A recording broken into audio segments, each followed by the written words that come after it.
All right, Joe Haggerty, NBC Sports Boston Zoom interview session here. We've got the coach of the Boston Bruins, Bruce Cassidy, and my good buddy and longtime partner in crime, Jimmy Murphy from Boston Hockey Now. Butchie, thanks for joining us, and just tell us what your days have been like here over the last few months while we're going through this pause in play due to COVID-19. Quiet, uneventful for the most part. Kids finishing up school this week, so get them ready. Other than that, we did a lot of prep work hockey-wise, I think in March and April, anticipating maybe an earlier start. So hasn't been a lot going on that front, checking in with players periodically. The coaches have been doing some webinars on our NHLCA, so there's a stockpile of those. We just had our what we typically would do at the draft hags, coaches would speak. They did it all online last week in front of local and some minor hockey league coaches throughout the country, throughout the world, I guess. So there's some catching up there on your own time, but quiet. Again, kids are starting to get a few more activities that they're able to do. Driving ranges have opened up, so get to hit a few golf balls, work on our swing. But probably like a lot of people, a lot of uncertainty still and kind of waiting to get the go-ahead. So. On the COVID-19 front, just what was your reaction last week to having a player test positive and just seeing the sort of process, take place and what it's going to be like maybe if something like that happens when you guys do start getting going? Well, yeah, and there's still some uncertainty with that because there's a positive and there's two negatives. So, what happened, right? And I don't think anybody knows yet. I certainly don't. But it's a good test run for down the road, as you say, because I imagine if you get bigger groups together, more and more of these will happen. So, what is the protocol? What happens? What should happen? And all those are determined by, certainly outside of my jurisdiction. So it'll be interesting to see how it all plays out. How do the players react to that? So there'll be a lot of, and it's not just going to happen to the Bruins, right? It's going to happen throughout, I'm sure. So, and has. So for me, was the player, is he safe? He's asymptomatic from what I've heard. So that's great. Good news. Has he affected anybody around him? I don't know the answer to that yet, including his own inner circle. So those are the questions that will come up and hopefully get answered here down the road. So what's it going to be like? Just let's say games start, playoffs get going, like all of a sudden, and let's assume everybody's safe and everybody's okay. It's asymptomatic and it's a positive test result, but all of a sudden you're in a playoff series and, a key player tests positive either for your team or another team, and it, can change the balance of things. I mean, I guess you could approach it just like it's a normal injury, but it seems like it's kind of a real variable, a wild card that's going to happen in this postseason. It is, and I think that'll be a mental hurdle for us as coaches, leadership group, to get the players over. So, for example, you're playing along and you say key player. So the biggest key player in every playoff series is the spotlight's always on the goaltender. So let's say anybody's goaltender is playing well and tests positive. How is that going to affect the group? And so that'll be the biggest hurdle, I think, for everybody involved to get over and past that. And again, what will be the protocol? Obviously, the player, I assume, gets removed, but for what length of time if he's asymptomatic? How does it affect, again, like the rest of the guys? So that'll be our challenge, and it's an unknown, to be honest with you, as a coach. And then that's where I said it before. I do believe the team that has, assuming we're up and running, the mentally toughest group, I think will prevail more than anything to get over some of those situations that could occur or not occur. Again, what if he tests positive, then there's two negative, it's a false positive, and then you miss a couple games. Are you going to use that as a crutch, et cetera? So I think, you want to make sure everyone's healthy and everyone's healthy around you. The players are going to want that. And so are the coaches, for that matter. I don't want to bring it into my house either. Yep. So I think that those questions need to be answered, and there'll be challenges. And then the team that does get over it the quickest and just plays on, to me, will have the best chance to win. How curious are you just to see how things play out, as far as the games being played, one step at a time. For me, I'm not, we got to get to training camp, right? Like the players, what if pick a team, let's say Tampa Bay's skating right now and 3 other guys test positive tomorrow. What are the players, it goes right down the line. So you got to get to training camp healthy, then you got to get through training camp healthy. So I think there's a lot of steps first here before we say, what happens in an actual playoff game and in a series. And I think the players will have to get used to some of these questions as well. All right, because it is an unknown. So I think once they go through it a little bit, get together as a group, realize how safe are we, get those questions answered, I think it'll be a lot easier down the road to answer your question on how the players feel. Coach, I'm not sure. From what I've seen, have they said what the social distancing guidelines will be in training camp yet? I don't know what Jimmy. A lot of those questions are going to have on that. That's still up in the air. Yes, and they've put out I have it right here. I think this is the size of the rules and regulations. So there's a lot in there. So it's going to take honestly, it's going to take a little trial and error, I think, before the players realize, okay, this is what we're allowed to do. This is what we can't. And you know, the obvious is, how do you stay 6 feet apart? At some point on the ice in practice drills, that's going to be a challenge. So I assume they'll be eased up as we go, or I don't know how you play if they're not. Let's say it's as it is right now, where you've got what is it, 6 you're allowed on the ice at once? Yeah. Okay, so you got that in training camp, and you're looking at your lines. How important is it to kind of throw those 6 out there as your lines each time? You know what I mean? Like, or 5 rather, for, you know, defensemen and forwards, and to get that chemistry going pretty fast. Well, it's going to be a challenge because, first of all, if you're only allowed 6, you can't really play 5-on-5 principles. You can't practice your power play against a live penalty kill because you'll need 9 guys. So you can see the challenges that are going to be out there. And I don't know how you can run a training camp if those numbers don't loosen up in terms of who you can practice again. You need your full group out there at some point to have some legitimacy to what you're doing.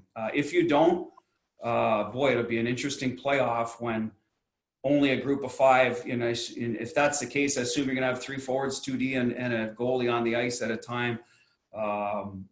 There will be no chemistry within the group, especially if you've been apart for 4 months. Now, who knows? If those are the parameters, we work under them, but I got to believe they'll be eased in terms of, because you're not going to play on the ice. You're going to have 10 guys at some point. That's just the way it is. So I assume in training camp, they will have to look at that and make sure that you're allowed to do that. Now how they space them out before, after, in the gym, you know, that might be where they get stricter, but on the ice, I just believe you're going to need to be able to get your full group out. Yeah. I mean, it goes to so many different places as far as once the games start being played. I got to assume once, like you said, Butchie, once training camp starts, once you're preparing for playing games, more players are going to be allowed out there, just, you know, by virtue of the amount of testing that they're going to have, and, you know, preparing to play, you're going to have more people on the ice. But just thinking of the tasks of getting through that camp, how the games might change when you do play, how practices might change when you do practice. Like, where are the coaches going to be? Are you going to be on the bench? Are they going to create something where you're separated a little bit? Does everybody have to wear masks? Are other players going to have to wear face shields now while this is going on? You know, post-whistle scrums being absolutely outlawed. Like, all these different things that you know, within the game, once it starts going again, that are going to be probably radically changed by the rules and safety. Yeah, and again, speculation. I assume that there wouldn't be full masks, be my guess. Coaches on the bench, I could see them limiting us. How many? During practice, I never get that close to players. So I have a whistle in my mouth anyway when I blow it. And if I'm right beside someone, they're going to, you know, it gets in their ear. So I try to stay spaced out anyway. So I think we'll be okay there. But yeah, they may limit what we can do on the ice. I think they want to take care of the players first, rightfully so. They're the ones that are playing, they're the show. So after that, what they do with us behind the bench, they may set the benches back a little bit. I don't know how that goes for rink configuration in terms, kind of the riser we stand on, maybe. Yeah. But I mean, we're with them every day anyway, Hag, so I can't imagine they'd allow us, you know, we'll be part of the testing. You know, we're going to have to be negative as well. So, but they might limit the numbers. As for a face mask for coaches, I think a lot of the players might enjoy that, you know, to be honest with you. Might be a good thing to change the way we coach. Referees, I know, will enjoy it.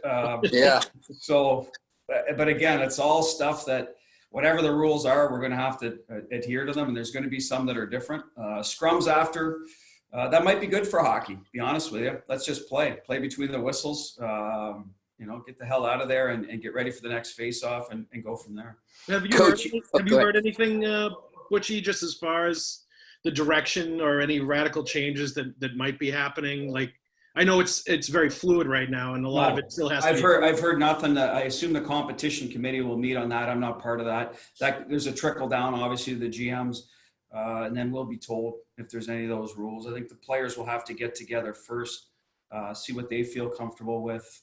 Maybe some of them will come up during training camp. As they'll test drive a few of them in a short period of time. Scrums, I mean, you don't have a ton of scrums in train, you know what I mean? We're trying to get our work done.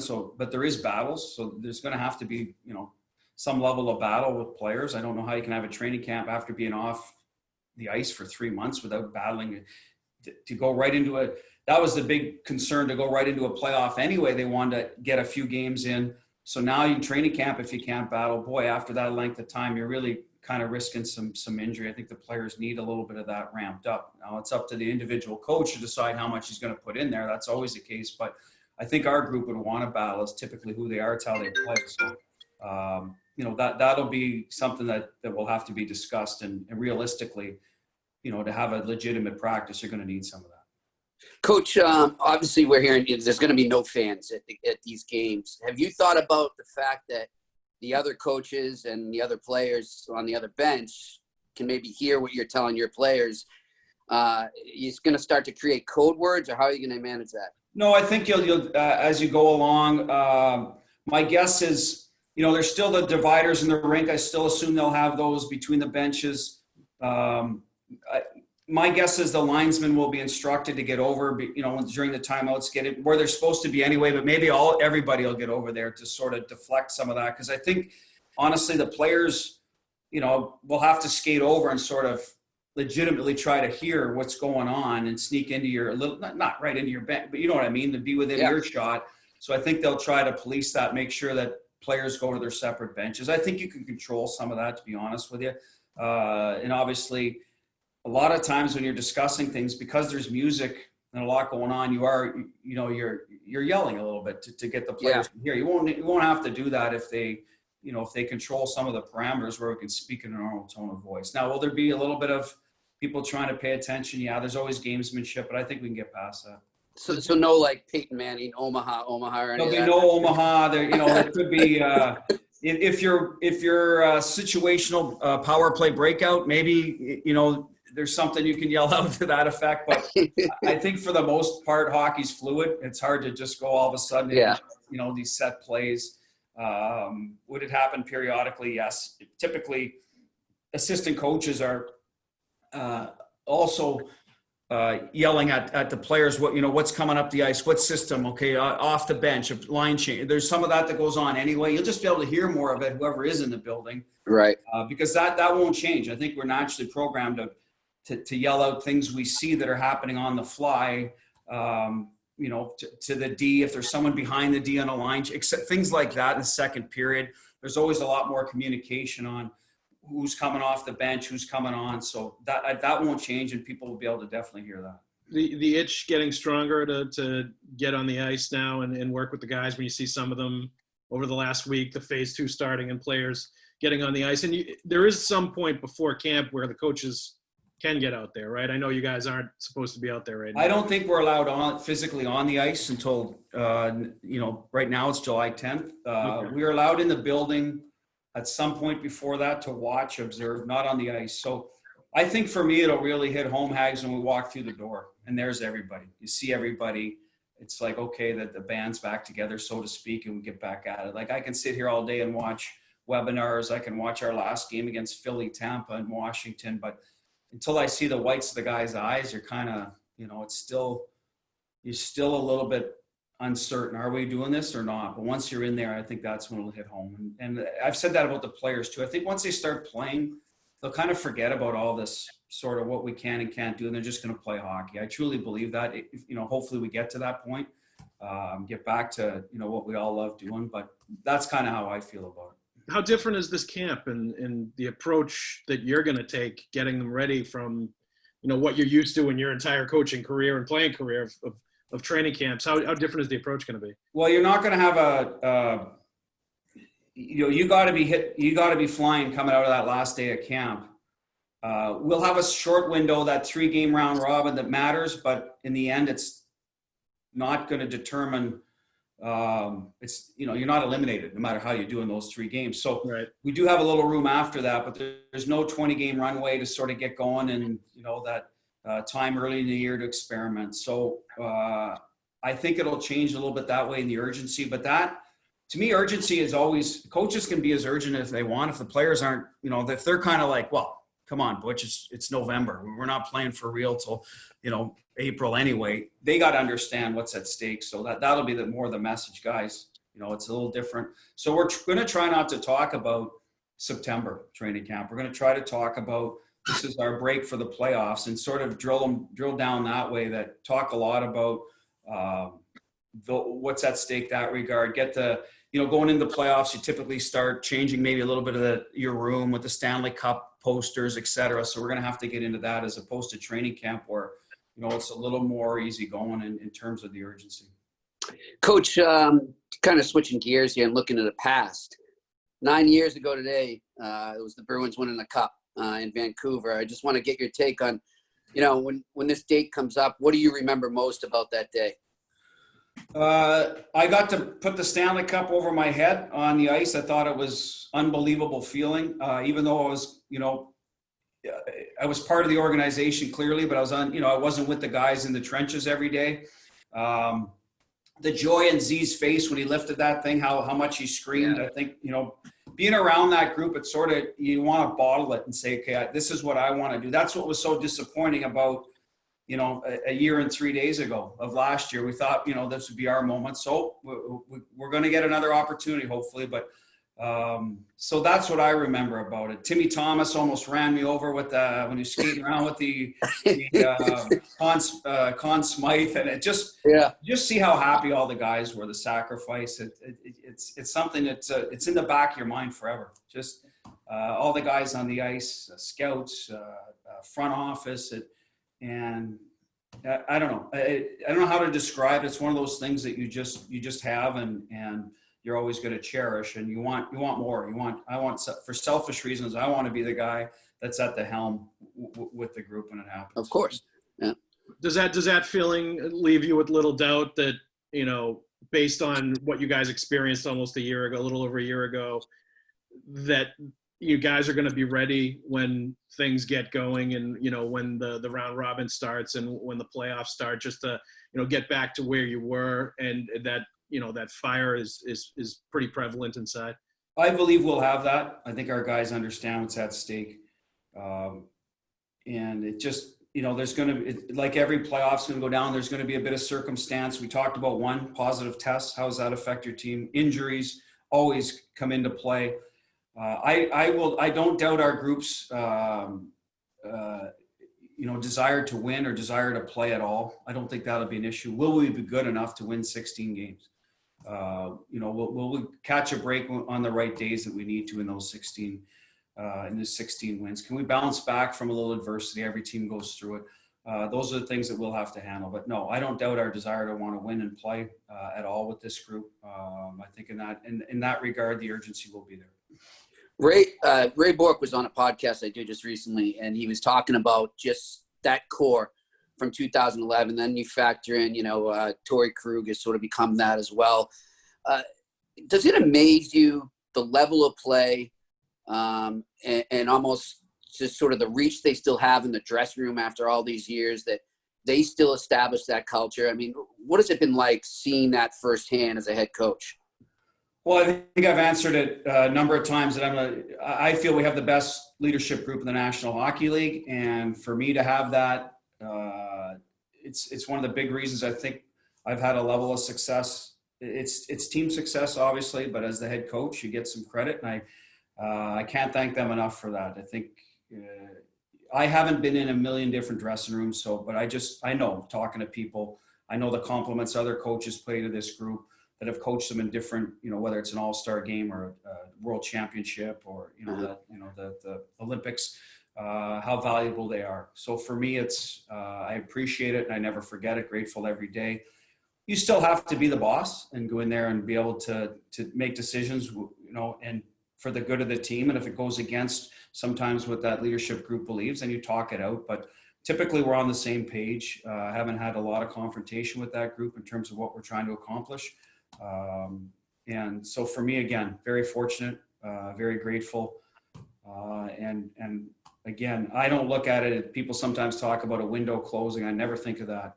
They're here today, and this is the group we have, and we're going to win with this group. And I'm, like I said, very grateful. And I got to imagine that's pivotal too, right? The situation you find yourself in right now, to have a group like that going in. Well, that's why I don't feel like there won't be a lack of urgency. They know what's at stake. They've been close. They've won, and they've been close to winning. They've been on both sides of it in the finals. And so that's why I trust them, and they know better than I do. They've been there more than I have. So and they get the message through to the rest of the group. It's a trickle down effect. The young players have to live it. I think a lot of our younger guys did last year. And like I said, unfinished business for those young guys. And you got the leadership that wants it. You got the young guys that tasted it and didn't quite get it. So a lot to be motivated about. Like I said, that's why I'm not worried about our urgency. It's more about, what's coming out of nowhere that could affect us. And we got to make sure that we're ready for that. The 24-team format, Butchie, do you feel like that was fair enough for the Boston Bruins and what you guys did in the first 70 games of the season? To be honest, I don't think we benefited from it. I think the league was in a real tough spot, and I'm not trying to be that guy here to gloss over it. I don't think whatever they put in place, there was going to be a few teams that would have been pissed off, to be honest with you. I think everyone agreed you had to play some games before for the players to get used to it. I was kind of hoping we just get right into the playoffs, 16 teams, 4 of us play. That way we're all on equal footing. Didn't work out that way. I didn't think that would happen. For us, I thought we might get kind of a weighted round robin where we had a little bit of a head start. That didn't happen. It's unfortunate. Home ice advantage, how much does it matter where you're seated? Especially with no fans. If you're playing in a neutral site, again, you lose a bit of what maybe that top seed would give you. We're comfortable playing on the home or on the road. So for me, I'm not upset about it. Would I want it to be a little more to our advantage? Yes. It is what it is. Let's play.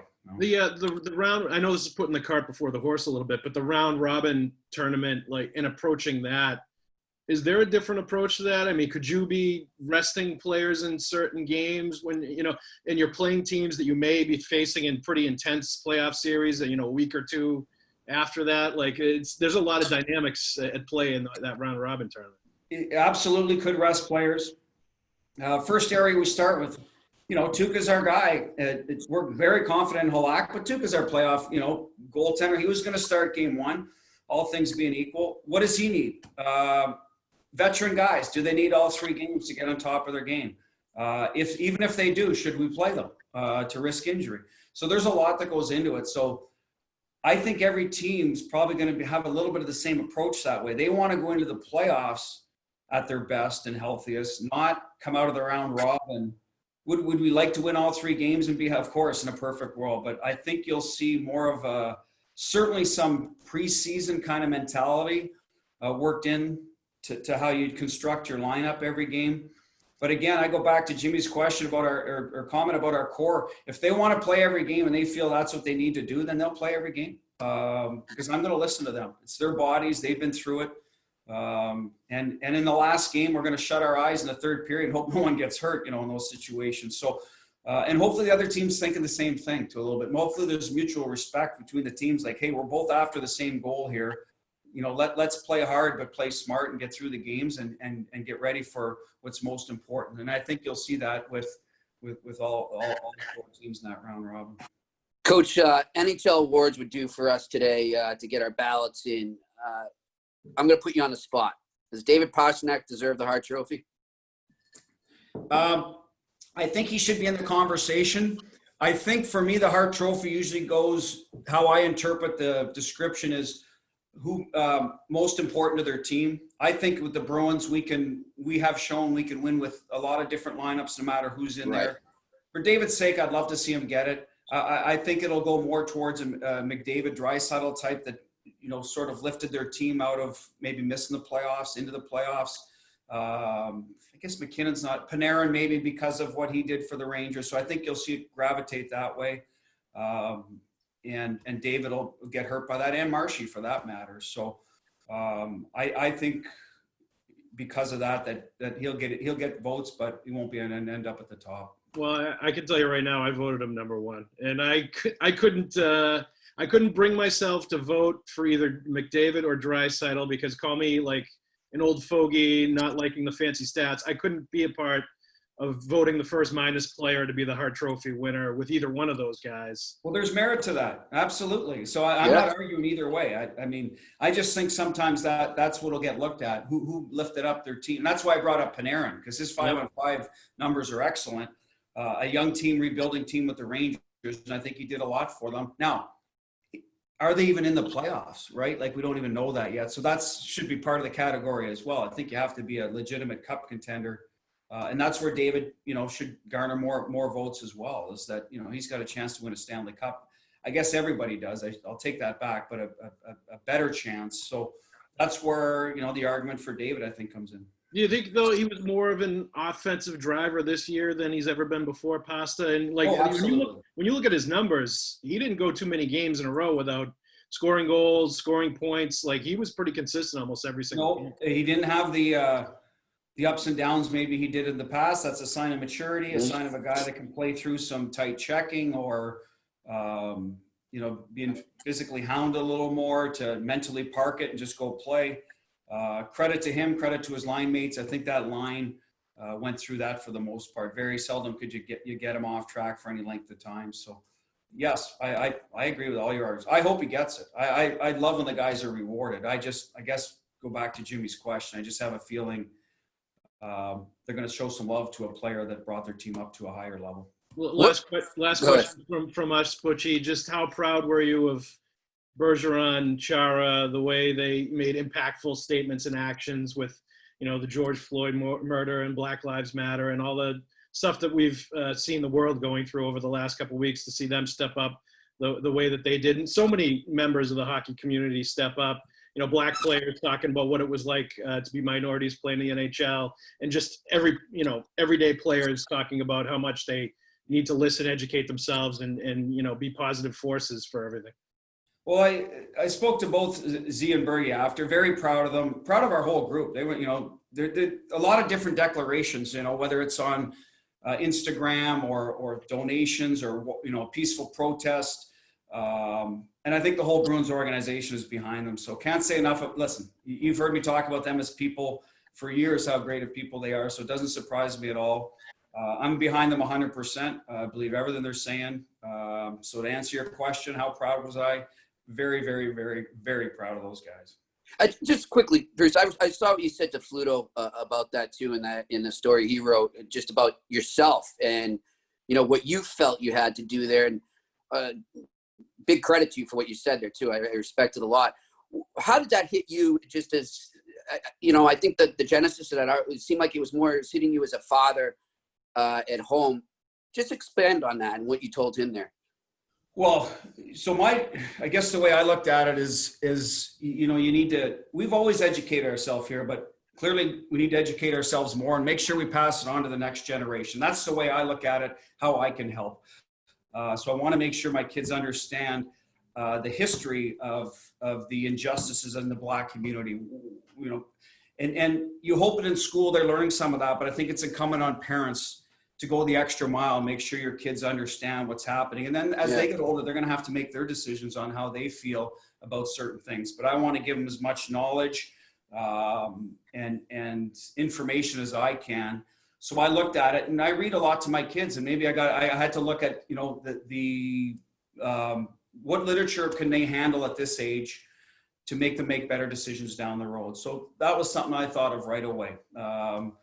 Obviously my wife feels strongly about it as well. So we have two solid parents behind them, and hopefully that will go a long way as they get older, and that'll help eradicate, the racism in this world. Because I do believe it gets passed from generation to generation, and generation does their part. And that's how, what we feel in the future. In the short term, like I said, I'm glad what, Bergie and Z stepped up, and the whole hockey community, because it's raising much more awareness of what's going on out there, and I can help in the short term. I took maybe a little more of a long-term approach, what I can do with our family.